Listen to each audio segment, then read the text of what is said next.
Nggak akan sanggup kita menahan sedikit pun, sedetik pun daripada siksa api neraka tadi itu. Jadi nggak usah lah sok-sokan, lah biar aku mati masuk neraka nggak apa-apa. Ya Allah ya Rahman ya Rahim. Nah, hari itu pernah saya sampaikan, ada slogan, kan katanya Islam tuh radikal ya. Islam yang radikal sana lah, nggak ada toleransinya. Itu orang yang salah memahami Islam. Jadi dia buat begini. Nah, kalaulah surga itu untuk orang-orang yang intoleran, biarlah aku di neraka dengan kebinekaan. Oh, begitu.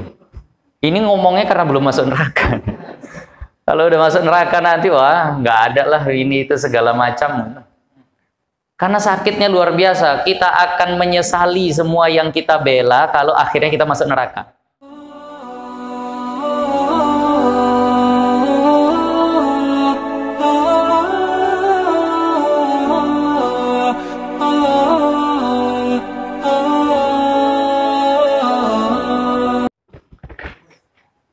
Assalamualaikum warahmatullahi wabarakatuh.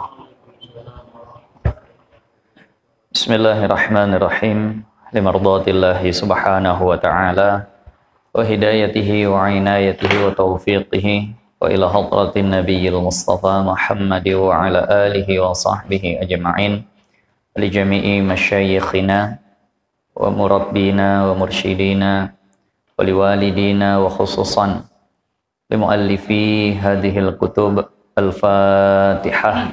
A'udzu billahi minasyaitonir rajim. Bismillahirrahmanirrahim. Alhamdulillahi rabbil alamin arrahmanir rahim maliki yaumiddin iyyaka na'budu wa iyyaka nasta'in ihdinas siratal mustaqim siratal ladzina an'amta 'alaihim ghairil maghdubi 'alaihim waladdallin amin. Alhamdulillahi rabbil alamin wa bihi nasta'in ala umurid dunya waddin. Wassalatu wassalamu ala sayyidina Muhammadin wa ala alihi wa sahbihi ajma'in. Amma ba'du, rabbi yassir wa la tu'assir, rabbi tamim bi khair. Qala al-muallif rahimahullahu ta'ala wa nafa'ana Allahu bihi wa bi barakati ulumihi fid dharain amin. Alhamdulillah, malam hari ini kembali kita bisa melanjutkan kajian kita. Yang pertama dengan kitab Minhajul Abidin, terjemah daripada kitab Minhajul Abidin karya Al-Imam Hujjatul Islam Abu Hamid Muhammad bin Muhammad Al-Ghazali At-Tusi. Kita masih membicarakan tentang akabah yang kedua, yakni akabah taubah. Yang lalu telah dibahas tentang syarat dan rukun daripada taubat itu. Yang pertama, meninggalkan dosa dengan ikhtiarnya. Yang kedua, meninggalkan dosa yang dia tinggalkan itu memang pernah dia lakukan. Yang ketiga, yang dia tinggalkan itu memang sederajat dengan apa yang pernah dulu dia lakukan. Kini masuk kepada yang keempat. Dan keempat daripada syarat taubat, bahwa ada ia meninggalkan dosanya sekehendaknya dengan ikhtiarnya karena membesarkan bagi Allah Azza wa Jalla dan karena memeliharakan daripada murkanya dan pada siksanya semata-mata.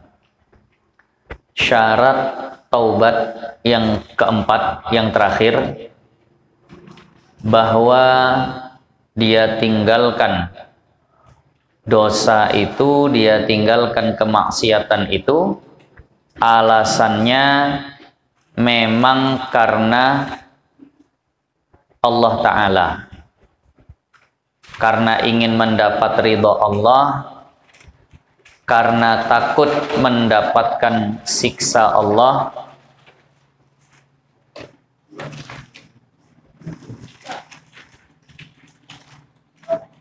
biar selesai dulu.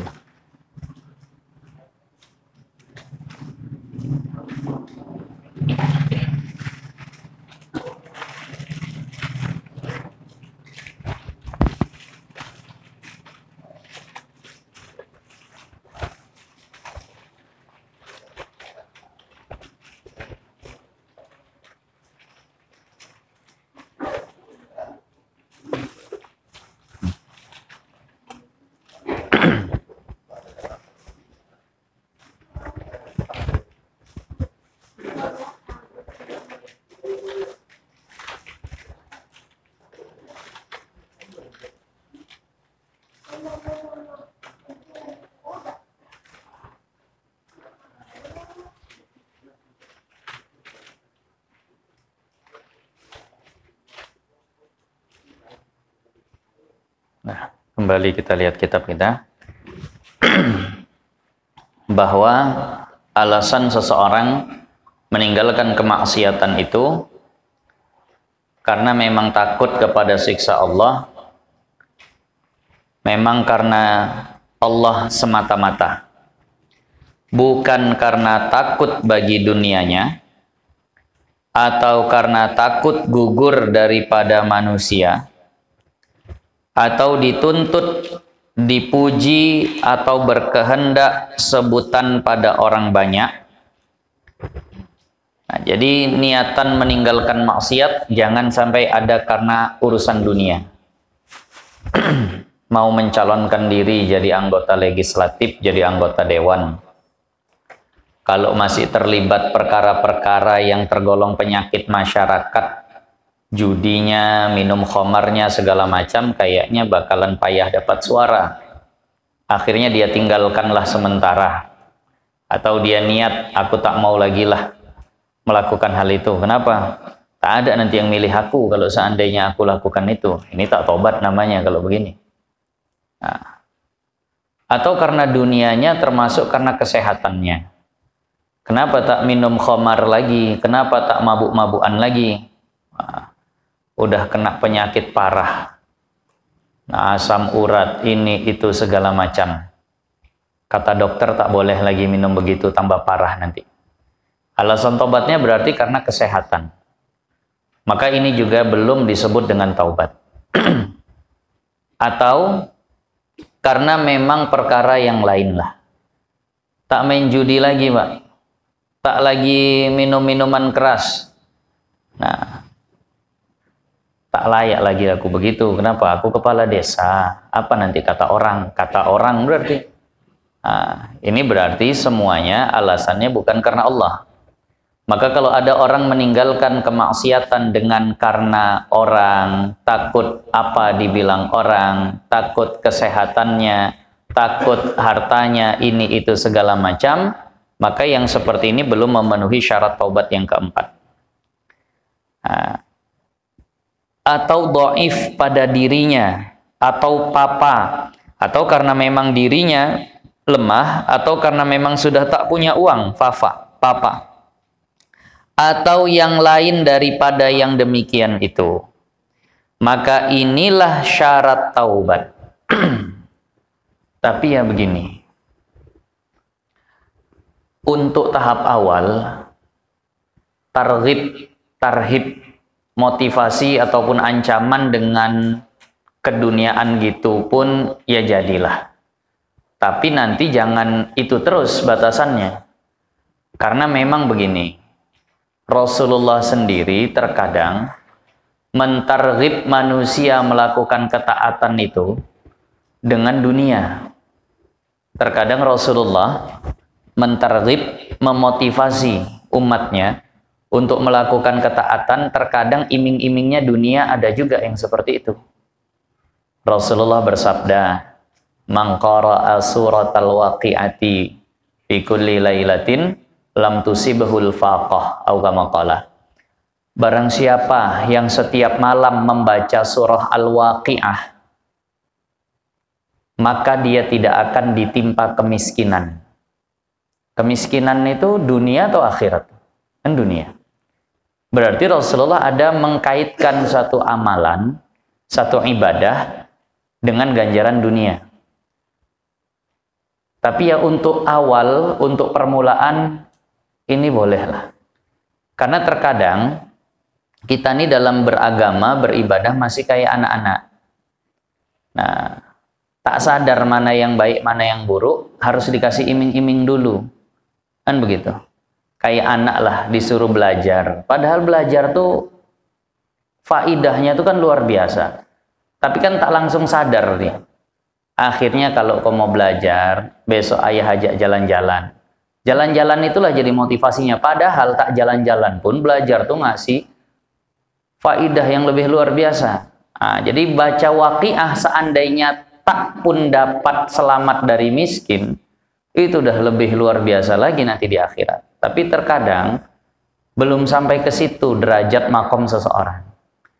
Jadi biarlah dia pakai lubi kemana-mana, dia pakai gamis kemana-mana, kalau ditanya kenapa kok pakai gitu, kalau pakai begini nih, insya Allah tak akan aku ke tempat-tempat maksiat, segan sama orang, kan orang juga tuh alasannya.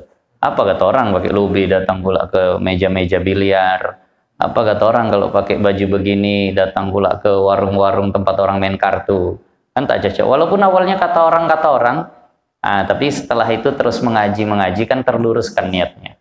Paling tidak fisiknya terbiasa dulu untuk tidak gabung sama yang seperti itu. Nah, jangan langsung dipatahkan ya.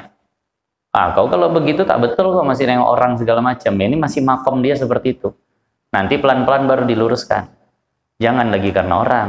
Nah, biar orang berkata apa, yang penting kau selamat dari siksa Allah Subhanahu wa taala. Jadi untuk tahap awal ya biarkanlah dulu, jangan langsung dipatahkan dia yang begitu.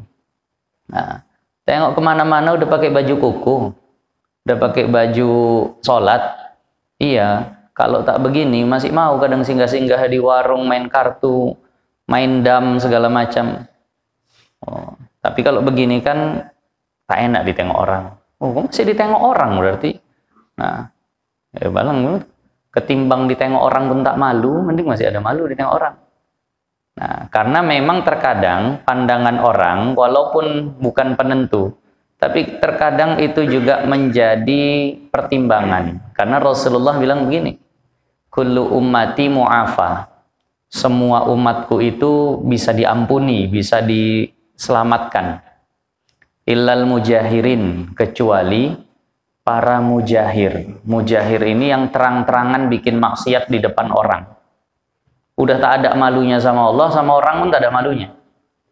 Nah, jadi orang yang berani terang-terangan bikin maksiat depan orang, itu lebih parah lagi.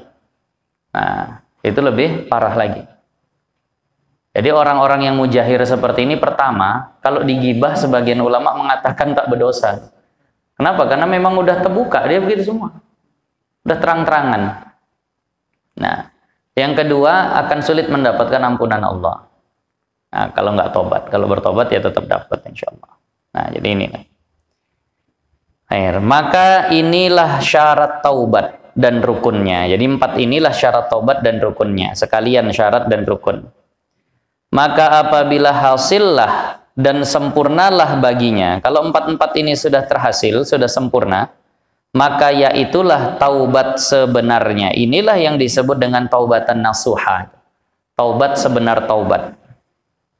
Nah, lagi shadik, lagi benar, jujur, iya pada taubatnya. Nah, lalu apa yang mendorong kita supaya bisa bersegera taubat? Dan adapun yang mendahulu daripada taubat itu, muqaddimah, pengantar seseorang itu bisa bertobat. Nah, maka yaitu 3 perkara. Ada 3 perkara. Yang kalau ini kita sadari, insya Allah kita akan terhantarkan, terbawa untuk bertaubat. Pertama, menyebutkan sehingga jahat dosanya. Ini bahasanya jujur betul. Menyebutkan sehingga jahat dosanya. Paham tuh gitu? Apa maksud sehingga dia? Kalau bahasa Arabnya goyah. Goyah tuh memang puncaknya lah gitu. Palingnya gitu, apa bahasa kita. Jadi dia sebutkan sejahat-jahat dosanya. Dia anggap dosanya itu memang kejahatan yang paling luar biasa. Jadi kalau dia bikin maksiat, ingat besarnya dosa kejahatan dia itu. Jadi puncak kejahatan adalah dosa yang dia lakukan. Seolah begitulah dia anggap. Nah, jadi kalau bahasa kitab nanti ghayatu qubhi dzunubihi, puncak buruknya dosanya itu dia ingat-ingat. Nah, jadi supaya kita mau tobat, jangan banyak rojaknya. Dalam arti untuk awal tuh khaufnya dulu, sehingga takut kemudian baru datang rojak, minta ampunan.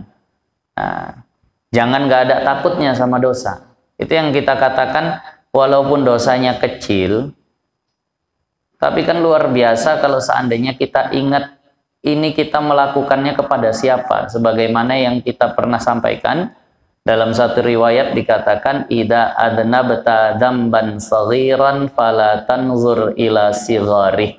Kalau kau melakukan satu dosa kecil, janganlah kau lihat kecilnya. Nah, walakin inzur, tapi lihatlah. Nah, ilaman adnabtahu, kepada siapa kau bikin dosa itu. Dan kalau dosa kecil itu dihadapkan kepada azab Allah, tetap binasa juga kita pasti. Yang lalu ada dosa kecil yang pernah kita bahas, kecil betul. Nah, waktu itu udah pernah lah kita ceritakan, ada mukjizat Nabi Isa itu kan bisa menghidupkan orang. Jadi saat itu ada satu orang meminta pembuktian. Kalau memang betul coba hidupkan, maka dihidupkan orang. Kalau tak salah orang ini hidupnya di zaman Nabi Nuh atau Nabi siapa, udah lama betul dihidupkan. Begitu dihidupkan, ditanya sama Nabi Isa, apa yang Allah lakukan kepadamu? Kata orang tadi, alhamdulillah baik. Hanya saja ada satu perbuatan yang membuat aku tak tenang di kubur. Kata beliau ini tukang memikulkan sesuatu untuk orang, buruh pikul lah, tukang angkut. Kalau ada orang kepayahan bawa barang, beliau jasanya tukang ngangkati barangnya. Maka pada suatu hari aku diminta untuk memikulkan kayu bakar seseorang. Satu hari aku diminta untuk memikulkan kayu bakar seseorang. Nah, maka saat itu aku pun memikulkan kayu bakar untuk orang tadi itu. Memikulkan kayu bakar untuk orang tadi itu. Nah, tapi saat aku memikulkan itu, aku baru saja selesai makan. Jadi ada sesuatu yang nyelip di gigiku. Maka saat itu ada ranting kecil dari kayu bakar yang kupikul itu kupatahkan. Kecil aja rantingnya, patahkan. Untuk menyelati sesuatu yang nyangkut di gigiku tadi. Katanya dari sejak aku wafat sampai sekarang, aku terus ditanya, udah dapat izin belum dari orangnya? Karena dia tak izin. Sekecil itu kesalahannya. Terus saja, udah dapat izin, udah dapat ridho, udah ratusan tahun masih saja ditanyain terus. Gimana? Udah dapat izin, udah dapat ridho. Ya kalau dibilang sekecil apalah ranting. Jadi inilah yang mengantarkan kita kepada taubat. Jangan, alah dosaku kecil. Ini kecil betul nih, tapi terus tak tenang di kubur. Ratusan tahun, mungkin pun ribuan tahun. Tak nyenyak tidurnya di kubur. Asik dibangunkan ditanya, udah dapat izin, udah dapat ridho. Wah, kita berapa banyak nih seperti ini. Ya Allah ya Rahman ya Rahim. Jadi makanya yang mengantarkan seorang kepada tobat, dia sebut puncak daripada kesalahannya tadi itu. Jangan dipandang kecil, dipandang besar salahnya. Nah, itu. Tapi setelahnya udah takut, ketika bertobat baru munculkan rojak sebanyak-banyaknya. Berharap bahwa Allah pasti akan bisa mengampunkan dosanya. Jangan sampai putus asa dari rahmat Allah. Kedua, apa yang diingat? Pertama tadi, bahwa dosanya itu adalah dosa yang buruk. Yang kedua, menyebutkan sangat siksanya Allah Ta'ala akan dia. Diingat, disebut-sebut bahwa siksa Allah itu sangat pedih kepada dia. Dan amat pedih murkanya dan marahnya yang tiada kuasa bagimu dengan dia. Pertama, ingat dosa itu besar kesalahannya sehingga akan mengantarkan kepada murka Allah. Dan murka Allah, azab Allah, siksa Allah kita nggak akan kuat menahan. Azab Allah, siksa Allah itu besar betul, pedih betul. Nah, itu yang diingat kedua. Ketiga, menyebutkan dhaifmu, dan kita lihat badan kita ini lemah. Nggak akan bisa menahan siksa Allah. Nggak akan bisa tarik dengan apa yang Allah berikan daripada siksaan. Sedetik pun kita nggak akan sanggup. Nah. Dan lemahmu dan sedikit hilahmu, hilah bisa diartikan kekuatan juga lah. Pada yang demikian itu nggak bisa kita untuk kuat menahan azab Allah itu. Jadi tadi dosa kita itu besar, azab Allah itu pedih, tubuh kita itu lemah. Nah inilah, tiga ini diingat, maka kita akan mengarah kepada taubat. Maka bahwasannya orang yang tiada kuasa menanggung panas matahari dan tampar askar, askar itu tentara ya. Kalau orang yang nggak kuat menanggung panasnya matahari, lalu nggak kuat untuk menahan tamparan daripada tentara dan gigit semut, nggak kuat menahan gigit semut. Nah ya kalau semut biasa mungkin kuat. Ada semut yang gigitnya sakit betul. Nah, di pondok kami ada tuh semut, badannya oranye, kepalanya hitam. Saya sekali saya digigit semut itu tak bisa genggam tangan saya, besar tangan saya jadi sebiji menggigit, sakit luar biasa. Nah, kalaulah nggak kuat dengan panas matahari, nggak kuat dengan tamparan tentara, tak kuat dengan gigitan semut, betapa itu bagaimana mungkin kuasa menanggung esok hari akan panas api neraka. Nah, api neraka jahanam, dan pukul dengan pemukul malaikat. Nah, kalau yang nampar tentara aja nggak tarik, gimana yang mukul tuh malaikat pakai pemukulnya, malaikat Zabaniyah. Dan gigit ular dan kala jengking. Nah, seperti batang leher unta, ularnya besarnya sebesar leher unta, itu yang menggigit. Nah, yang amat besar untanya pun unta yang amat besar, dan kalanya, kala jengkingnya seperti bagol. Bagol tuh kayak anak kuda, besar kala jengkingnya. Itulah yang menyengat, itulah yang menggigit. Tarik kira-kira, tak tarik ya udah tobat kalau tak tarik. Nah, nggak akan sanggup kita menahan sedikit pun, sedetik pun daripada siksa api neraka tadi itu. Jadi nggak usah lah sok-sokan, lah biar aku mati masuk neraka nggak apa-apa. Allah ya Rahman ya Rahim. Nah, hari itu pernah saya sampaikan, ada slogan, kan katanya Islam tuh radikal ya. Islam yang radikal sana lah, nggak ada toleransinya. Itu orang yang salah memahami Islam. Jadi dia buat begini. Nah, kalaulah surga itu untuk orang-orang yang intoleran, biarlah aku di neraka dengan kebinekaan. Oh, begitu. Ini ngomongnya karena belum masuk neraka. Kalau udah masuk neraka nanti, wah, nggak ada lah ini itu segala macam. Karena sakitnya luar biasa. Kita akan menyesali semua yang kita bela kalau akhirnya kita masuk neraka. Pedihnya tak tanggung itu. Nah, itu yang ngomong gitu karena belum ngerasain lah gitu. Nah, makanya Umar bin Khattab itu menerapi, buat terapi untuk dirinya ketika sudah kuat keinginan untuk kemaksiatan, malas badannya untuk melakukan ketaatan, itu dengan membakar tangannya di atas lilin kan. Bakar tangan di atas lilin. Berapa detik lah sanggupnya kalau api lilin itu kena ke tangan? Sampai 10 detik? Tak sampai. Jadi kata Sayyiduna Umar kepada dirinya, ya nafsi, wahai diriku. Nah, kalau kau tak sanggup menahan panasnya api dunia sekecil ini, gimana kau sanggup nahan panasnya api neraka yang besarnya luar biasa? Akhirnya naik lagi semangatnya ibadah. Kecil keinginannya untuk bermaksiat. Itu boleh juga tuh, kemana-mana bawa mancis untuk itu, gitu. Bukan untuk ngerokok.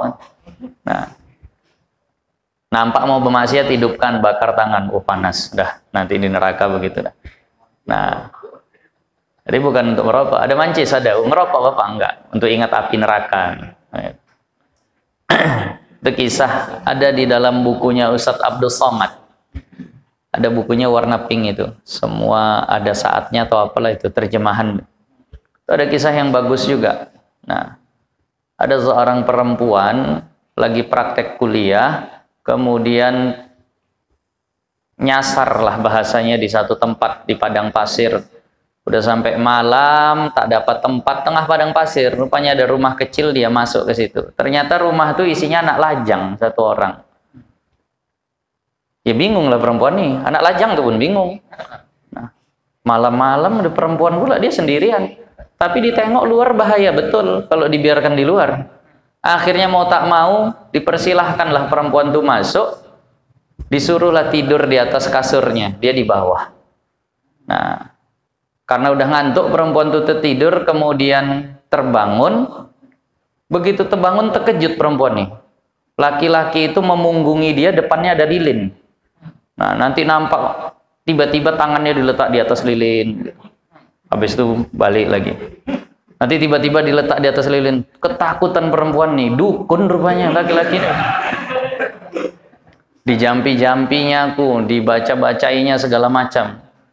Ya kan kalau orang udah di depan lilin, duduk bersila, tiba-tiba tangannya taruh atas, tarik lagi, taruh atas. Begitu udah agak terang, nah, bila kalam wala salam, tanpa ngucapin apa-apa, tanpa salam langsung kabur. Sampai rumah kayak orang depresi, kayak orang stres, ketakutan. Ditanya ayahnya kenapa, diceritakan kejadian itu, ayahnya tak terima. Ayahnya datang ke rumah laki-laki tadi, marah-marah. Kau apa ya anakku? Kau santet, pelet, guna-guna, atau apa segala macam. Bingung laki-laki nih. Loh, apa? Kok dituduh begini? Ya malam-malam kok baca mantra apa depan lilin, anakku sampai ketakutan. Oh, perkara itu. Jadi dia bilang, Pak, di rumah nih, malam tuh cuma aku, anak lajang, sama anak bapak, anak gadis. Yang ketiga tuh pasti setan, Pak. Jadi aku duduk membelakangi dia, aku hidupkan lilin di depanku. Setiap kali leherku ingin memutar memandang anak bapakku, letakkan tanganku di atas lilin untuk ingat api neraka. Setiap kali mau memutar, mau melihat anak bapakku, letakkan lagi tanganku di atas lilin supaya ingat api neraka. Tak kupandang satu malam tuh sedikit pun. Oh, itunya alasannya. Akhirnya dipinangkan untuk anaknya. Ya. Karena bukan tujuannya untuk seperti itu. Ya. Jadi itu terapi-terapi orang-orang terdahulu ketika hendak melakukan maksiat. Bawa mancis lah kemana-mana, bakar tangan kalau mau bikin maksiat. Nah, jadi tadi kita nggak akan sanggup lah. Ularnya sebesar leher unta, kalajengkingnya sebesar bagol keledai. Nah, yang dijadikan daripada api neraka, diciptakan dari api neraka, di dalam neraka, pada negeri kebinasaan dan murkanya. Berlindung kami dengan Allah daripada murkanya dan siksanya. Maka amal yang bisa menyelamatkan kita daripada api neraka itu dibuat. Di antaranya ini jangan ditinggalkan kalau bisa. Habis maghrib sama habis subuh. Allahumma ajirni minan nar 7 kali. Allahumma ajirni minan nar. Nah, ini tuan-tuan imam. Nah, bapak-bapak muslimin yang biasanya jadi imam masjid, tanggung jawab sama jamaahnya. Habis subuh, habis maghrib jangan lupa. Allahumma ajirni minan nar. Hadis riwayat Imam Ahmad. Barang siapa yang baca itu 7 kali habis maghrib, habis subuh, qabla ayyukallima ahadan, tapi syaratnya itu sebelum dia bercakap dengan siapapun, dibaca 7 kali Allahumma ajirni minan nar. Ingat Bu, Allahumma ajirni minan nar. Nah, mangqalahu sab'an, barang siapa membaca itu 7 kali qabla ayyukan 5 ahadan, sebelum dia bercakap sama siapapun setelah sholat subuh dan sholat maghrib. Nah, maka kalau dibaca setelah subuh sebelum maghrib dia meninggal dunia, maka dicatat orang yang bebas dari api neraka. Kalau dibaca waktu maghrib sebelum subuh dia meninggal dunia, maka dicatat sebagai orang yang bebas dari api neraka. Diamalin. Allahumma ajirni minan nar, Allahumma ajirni minan nar 7 kali.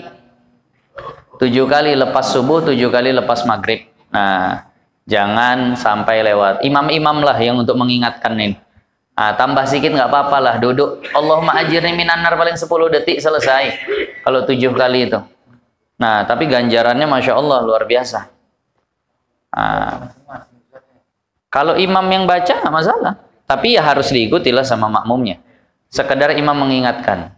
Kalau imam boleh diganti menjadi Allahumma ajirna minan nar. Kalau imam, makmum tetap Allahumma ajirni minan nar. Jadi maka ini amalan untuk memudahkan kita atau untuk usaha kita lah, ikhtiar kita terhindar daripada api neraka. Nah, yang kalaupun nggak di habis sholat subuh mau banyak-banyak dibaca silahkan. Tapi yang hadisnya itu memang habis subuh sama habis maghrib. Nah, Allahumma ajirni minan nar. Tambah satu lagi kalau bisa. Habis subuh, habis maghrib, Sayyidul Istighfar. Tahu Sayyidul Istighfar, Pak, Ibu? Agak panjang, tapi fadilahnya luar biasa. Kalau itu kan jaminan lepas dari neraka. Kalau Sayyidul Istighfar ini jaminan masuk surga. Hadisnya riwayat Imam Bukhari. Nah, Allahumma anta rabbi la ilaha illa anta khalaqtani wa ana abduka wa ana ala ahdika wa wa'dika mastata'tu. A'udzu bika min syarri ma sana'tu wa abu'u laka bi ni'matika alayya wa abu'u bi dzambi faghfirli fa innahu la yaghfiru dzunuba illa ant. Panjang. Nanti yang anaknya punya internet carikan di Google Sayyidul Istighfar. Printkan, tempel di depan tembok emak sholat. Mau emak amalkan habis subuh sama habis maghrib juga. Barang siapa baca Sayyidul Istighfar habis subuh meninggal sebelum maghrib, dijamin masuk surga. Kalau tadi kan jaminannya lepas dari neraka, ini jaminan masuk surganya. Jadi makin kuat lagi. Yang baca maghrib meninggal sebelum subuh dijamin masuk surga. Enak kali masuk surga nih. Coba enak, bisa nggak amalin? Setan akan membuat kita lupa dengan semua itu. Ibu habis subuh, baru assalamualaikum warahmatullahi, assalamualaikum warahmatullahi, udah datang anaknya. Ma, baju sekolah mana? Beranjak lah ibu udah. Belum lagi terbaca yang tadi. Nah, jadi setan akan berusaha melupakan kita untuk mengamalkan amalan-amalan ini. Yang bisa ngamalin terus insya Allah selamat. Nah, habis maghrib, habis subuh. Nah, belum lagi yang habis maghrib. Nah, dudukkan bentar Allahumma ajirni minan nar sama Sayyidul Istighfar. Tapi masih kita ngamalin gitu udah menjerit anak. Atau ada yang lain, sinetronnya main. Nah, takut dia ketinggalan. Tinggalkannya. Jadi maka ini diamalkan. Nah, sama satu lagi, kalau yang satu lagi tiap habis sholat dibaca 4 kali. Ini faidahnya untuk memendekkan sirat. Kan neraka itu di bawah sirat. Sirat itu kan katanya panjangnya itu 1500 tahun. 500 tahun menanjak, 500 tahun datar, 500 tahun nurun. Itu sirat itu panjangnya. Panjang betul. Nah, ada 3000, tergantung memang sama amal orang. Tapi ada satu amalan kalau dibaca 4 kali setiap habis sholat, maka sirat itu panjangnya tinggal sehasta saja. Tinggal setengah meter aja, lompat sampai surga. Nah, selangkah saja. Kitab At-Taqrirat As-Sadidah di bagian sunanu fi intihai minas shalah. Ba'da intihai minas shalah, sunnah-sunnah setelah selesai sholat. Asyhadu an la ilaha illallah wahdahu la syarikalah, ilaha wahida wa rabban syahida wa nahnu biha muslimun. Nah, itu dibaca 4 kali setiap habis sholat. Kalau ini bukan habis subuh sama habis maghrib, setiap habis sholat. Yang mengamalkan ini amalan ayah saya dulu. Saya selalu dengar tiap habis sholat beliau mengamalkan. Nah, saya nyari-nyari di kitabnya, ternyata di kitab At-Taqrirat As-Sadidah yang melazimkan itu, maka sirat itu nanti hanya tinggal sehasta saja di depan matanya. Dia mau setajam pedang, mau setipis rambut, kalau cuma sehasta ini tinggal lompat aja. Nah, tadi nih, yang enaknya kalau ada notulen tukang nyatatin itu, habis itu di print banyak gitu, dibagikan, enak. Nah, print besar, tempel 4 sholat, ya Bu? Enak begitu Bu ya, bagikan, nah, tinggal ngamalin saja nanti. Nah, nanti yang rajin-rajin lah. Nah, nanti insya Allah lah, kalau ada santri disuruh nulis nanti, nah siapa nih, Bang Dayat, nah, tuliskan oleh-oleh untuk kampung sebelum balik pondok atau mana lagi nanti, ketikkan, bagikan sama orang kampung. Ketik yang besar, karena yang mengamalkan ini biasanya yang rajin-rajin ngamalnya orang-orang yang udah agak rabun matanya. Nah, kalau masih kuat matanya kadang payah ngamalkan. Dibuat yang agak-agak besar sedikit, biar tempel di depan tempat sholat bisa terbaca. Nah, inilah usaha kita menghindarkan diri dari api neraka. Maka apabila insya Allah akan datang.